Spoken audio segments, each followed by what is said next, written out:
हसनगंज प्रखंड के किसान पपीता की खेती कर आत्मनिर्भर बन रहे हैं। पहले जिन खेतों में धान, गेहूं, मक्का, पाट की खेती होती थी, अब वहां किसान पपीते की खेती कर रहे हैं। धान गेहूं की तुलना में पपीते की खेती में 5 गुना ज्यादा लाभ है। किसानों को अपनी फसल बेचने के लिए इधर उधर भटकना नहीं पड़ता है। स्थानीय बाजार में भी पपीते की मांग सालों भर रहती है। युवा किसान पीयूष कांत मिश्रा अपने 2.5 बीघा खेतों में नए नस्ल के पपीता का पौधा लगाए हैं। जगन्नाथपुर पंचायत स्थित बघुआ कोल गांव के युवा किसान पीयूष कांत मिश्रा ने बताया कि पारंपरिक खेती से हटकर बड़ी इलायची और गोल मरीच की खेती किए थे। अब पहली बार पपीते की खेती की ओर अग्रसर हो रहे हैं। अभी कम लागत में अधिक लाभ होने पर अगले साल बड़े स्तर पर खेती करने की बात कही गई। वहीं उन्होंने बताया कि पहले जिस खेत में धान गेहूं की खेती होती थी, आज उसी में वह पपीता की खेती कर रहे हैं। किसी तरह की परेशानी नहीं हो रही। आसपास के गांव के अन्य किसानों ने भी इस बार पपीते की खेती करने की बात कही है।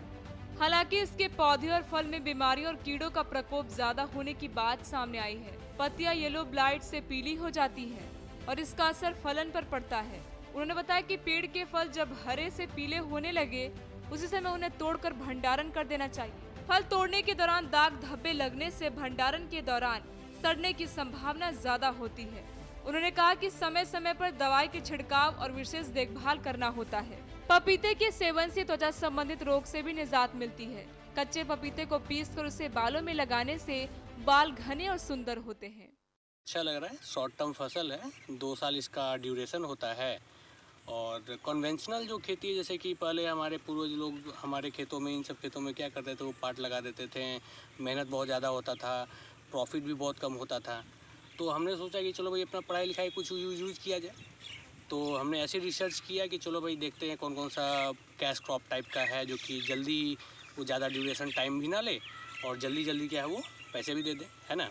तो इसमें हम लोग को काली मिर्च के बारे में पता चला, पपीता के बारे में पता चला। तो इस खेत में तो अभी देखिएगा 2.5 बीघे में हम लोग पपीता लगा के रखे हैं, ठीक है। और इसमें हम लोग मतलब रिलेटिव स्टडी किए तो पता चला कि लगभग ये अन्य ट्रेडिशनल जो फसलें जैसे कि धान गेहूँ हुआ, उससे लगभग 5 से 7% आपको ज़्यादा फ़ायदा इसमें मिलेगा। अभी आप देख लीजिए, कोरोना काल है। कोरोना काल में आपको इम्यून बूस्टिंग जितने भी मटेरियल्स हैं, जैसे कि पपीता हो गया, वो बहुत इंपॉर्टेंट चीज़ है उसमें, है ना। विटामिन मिलते हैं आपको उसमें।